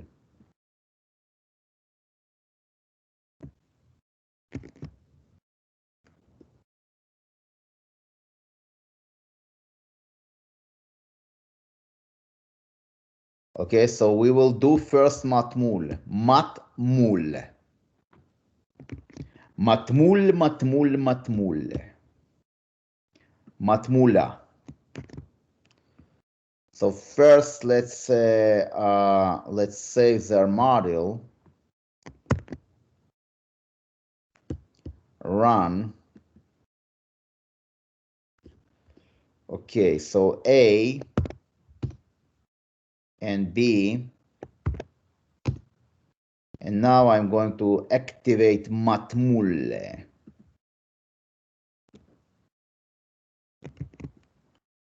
Let's see if this works.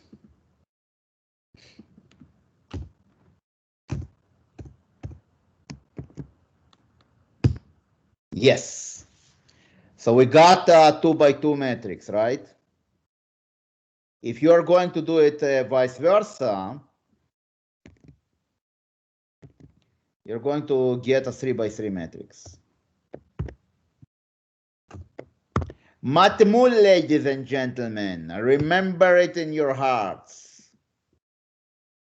Matmul.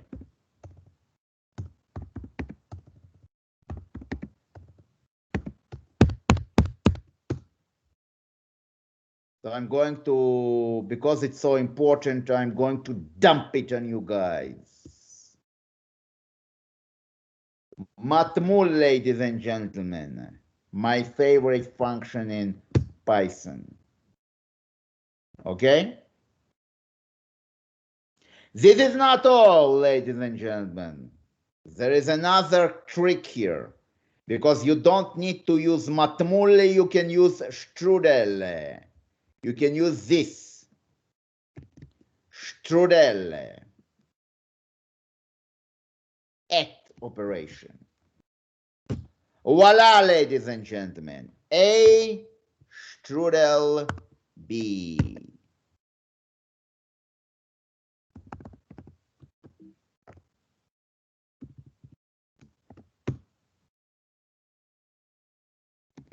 This is a more elegant way to multiply matrices, right? If you don't want to do the boring matmul, you're doing the strudel. Okay? Questions? Questions?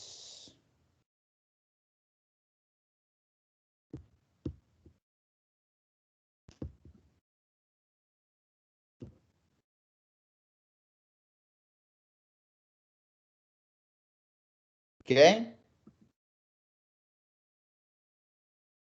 Matmul is your man in Python. What operation? How do you multiply matrices in R? How do you multiply matrices in R? The full cohort already forgot? How do you multiply matrices in R, ladies and gentlemen?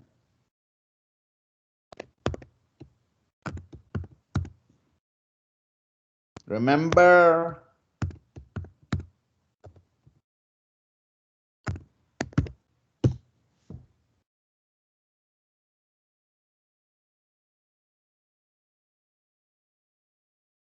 Exactement. Very good. Excellent.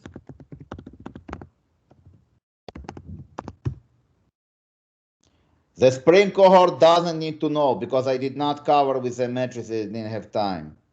But the fall cohort will remember this operator for life. Okay? Questions? Good. Very good. Okay, but remember, you cannot do this operator in Python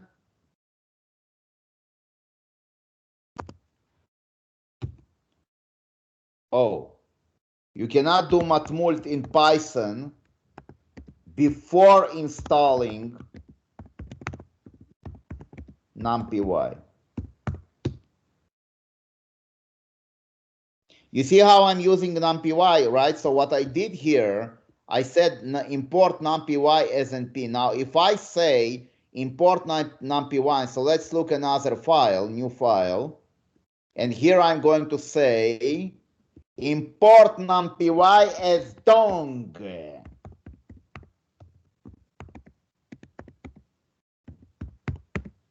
Okay, and watch the magic.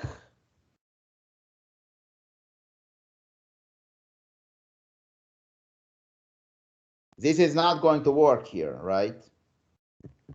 What we want to do, we want to say dong. And here we're going to say another dong.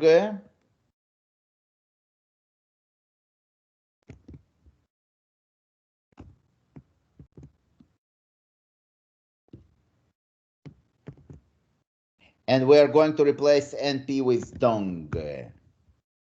And now if I want to activate matmult, I will say dong matmult A comma B. Right? So this will be T, let's say. And then I will say print T. So now if I'll do save,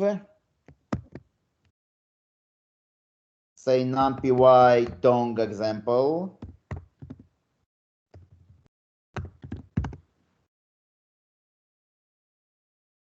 I'm going to say run module. Oops. Oh, matmul. Ay. Control S, run module. Oh yeah. What happened here? Oh, one because, okay. So let me just fix it. Okay, so do you understand the error? The error was that I cannot multiply 2 by 3 by 2 by 3, right? That's a problem.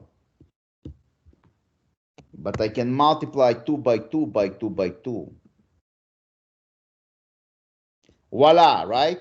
So Dong Matmul now multiplies those matrices. So is this clear what's going on?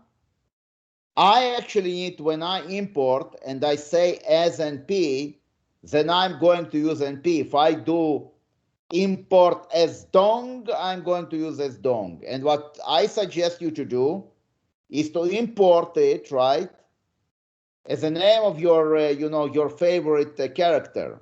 And then you can just use your favorite character doing all kinds of crazy stuff with matrices. Okay? Questions? Questions?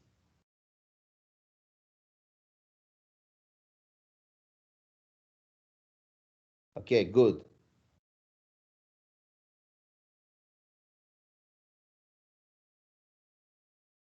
Good.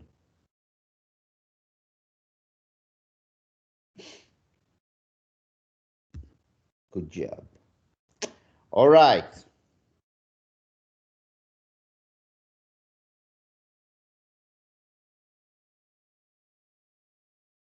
So let me just dump this one on you guys.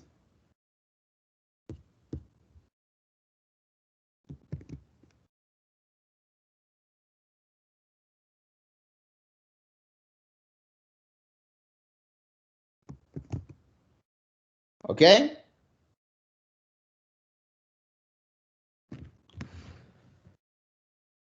Now, how do you do regressions in Python? So you just type regression in Python. So once again, you're going to use the dong package. Okay?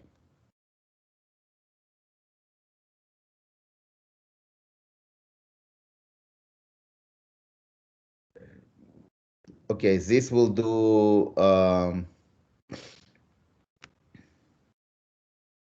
I don't want this. I want something a little bit simpler.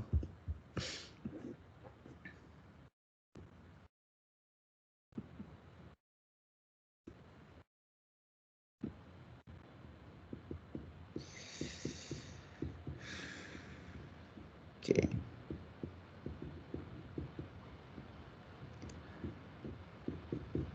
Whatever. Okay, so once again, the package is an NumPy package.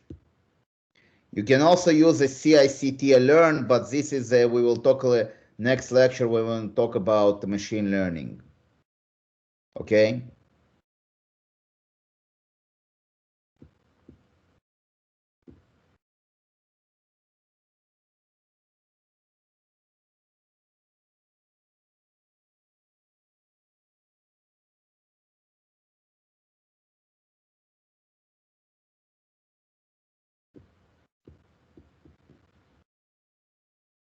Or maybe not.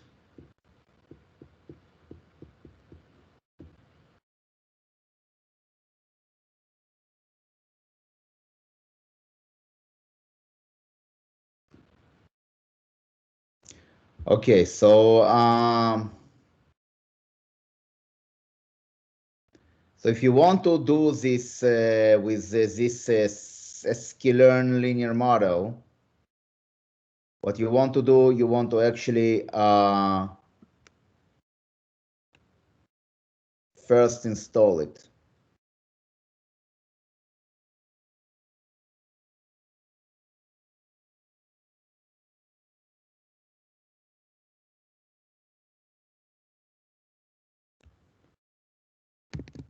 Let's see if it works.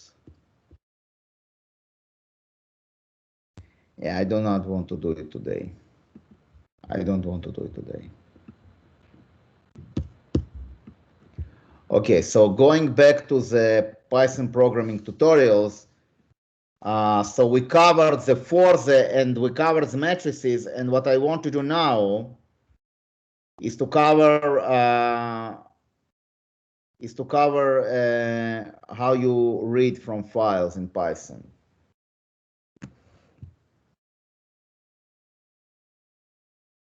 Okay. So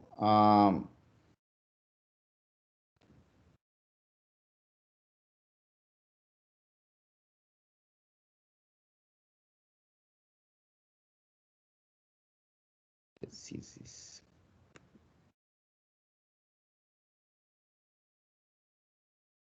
Okay, so how do we write files in Python? Is actually very simple.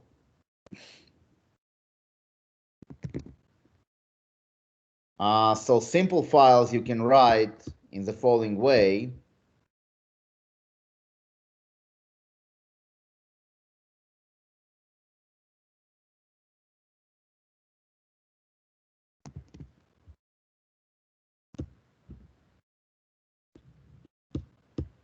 Let's say file, new file. Okay, so here I have a text. Okay, and here I'm opening a file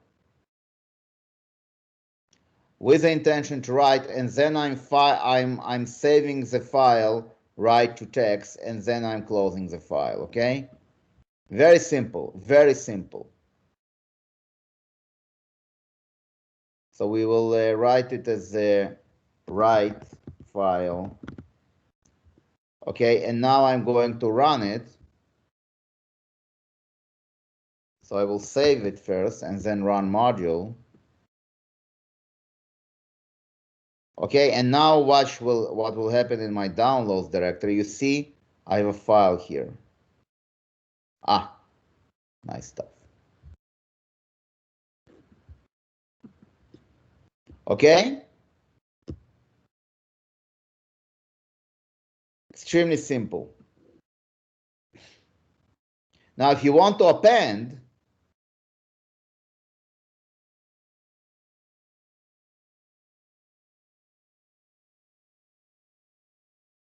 you append it at the end.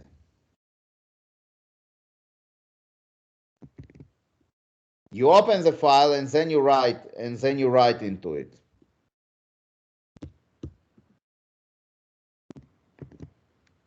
So this is a new string that you want to write. You open the file that you just saved, and then you write the file. You write it at the end, and then you close it. So if I'll do run module, and I will look now on example you see, it's actually added a new bit information.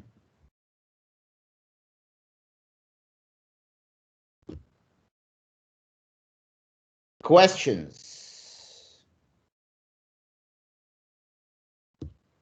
Questions?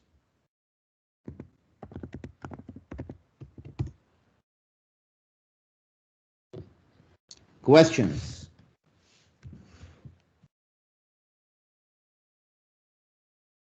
Okay, I think I had enough, I think you have enough for today, guys. Do you want me to continue in another hour, or you want me to stop here? Because next time what we're going to do, we're going to go through the entire life cycle, okay, of how to download data into Python and how to run regressions. That's the goal for next time, and then we will discuss co-integration. Okay, before I let you go, have you heard about co-integration?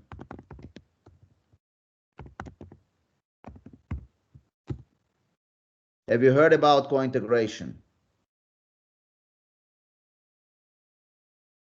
Wake up, wake up. Have you heard about going? Okay, Jian, can you explain to the ignorant, to your ignorant professor what is co-integration?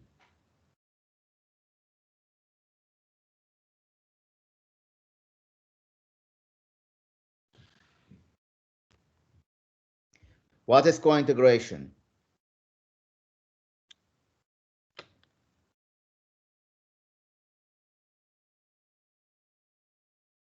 Okay, guys, let me start with an easier question. What is stationarity?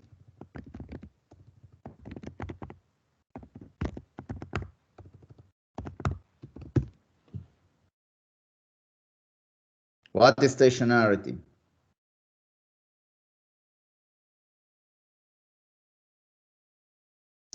That about stationary or non-stationary.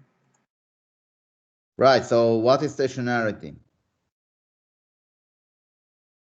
Can you define a stationarity? Stationarity is actually a simple thing, right? What you want to say is that your mean and your volatility of your time series. No, it's not. In your time series, right, are constant. Exactly, very good. Yes, the augmented Dickey-Fuller test, right? So the Dickey-Fuller. So when you have a time series, I don't want a new document. I want this document.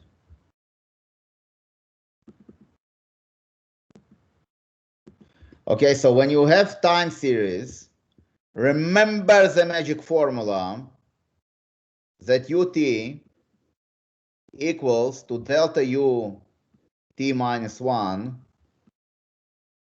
plus the residual, which is epsilon t. And you assume that this is normally distributed.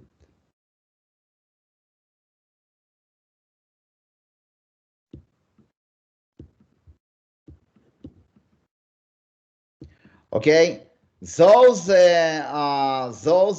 basically, for example, return of a stock are supposed to be return of stocks are supposed to be stationary.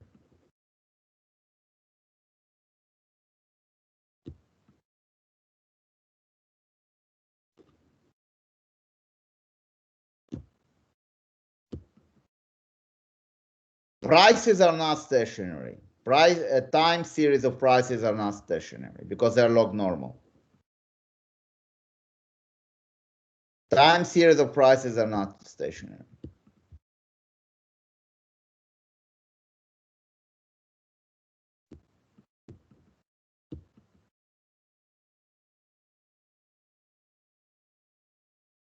Okay, so you write Jiang, that we have the ADF, the augmented Dickey-Fuller test, to check for stationarity.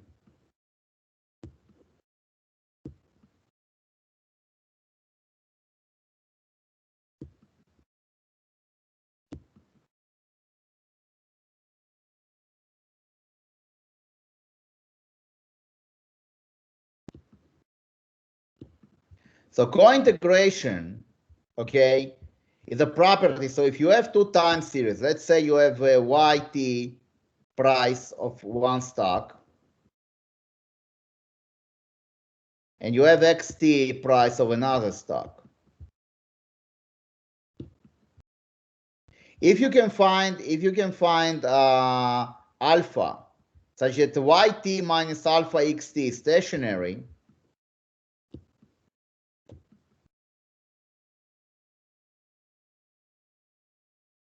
okay, then we say that those series are co-integrated.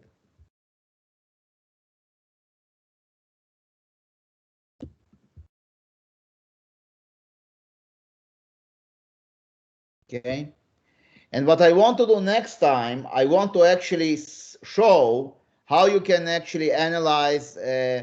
Now, why is it bad? Why is it good? Because if they're co-integrated, they're mean reverting. So you can actually apply a trading strategy on this portfolio. Okay, you can basically say that you buy one share of Y and short alpha shares of xt.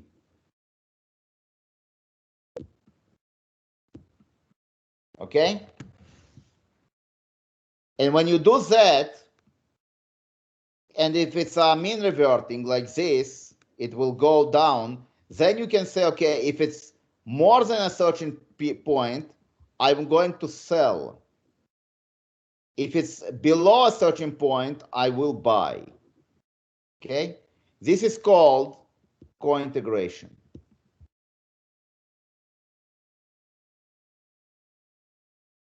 So next time when we will discuss in the workshop, then we will discuss Python. We're going to do two things. First, we are going to show how to do regressions.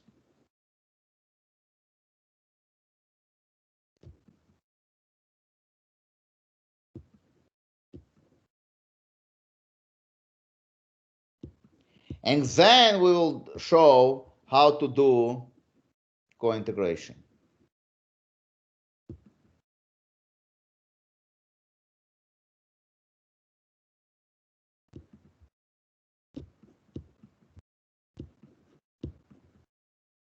Okay?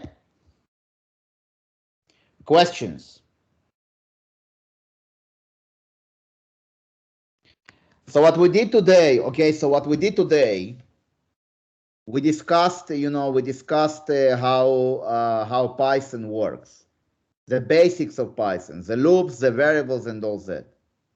So we are now, because you guys are familiar with R, okay, we are going to do a more advanced stuff next time. So what we are going to do, we are going to download stocks from Yahoo, and we are going to see how to run regressions in Python. That's our first goal next time, okay? Are there any questions? Are there any questions? Yes, Professor, can you copy all the content to, I think, our team, because our Spring teams cannot see the chat box. I asked them. I see your point. Okay, sure. I'm going to dump all these files.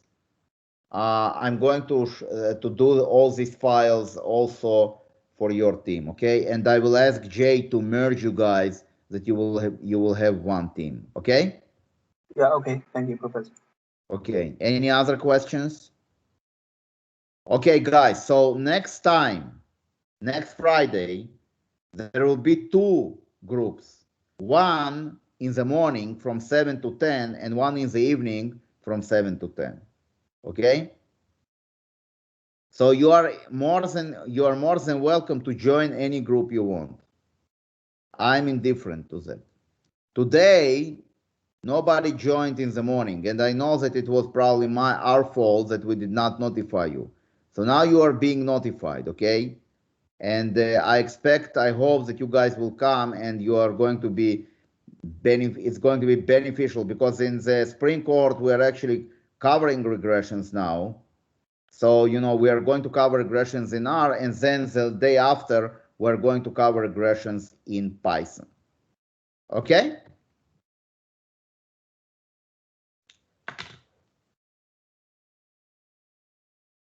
Any questions?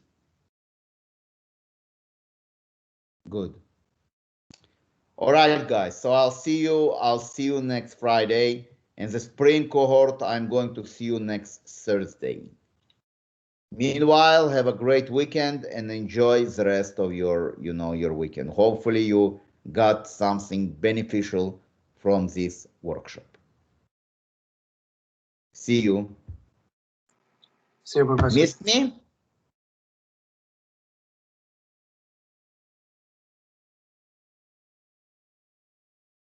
See you guys.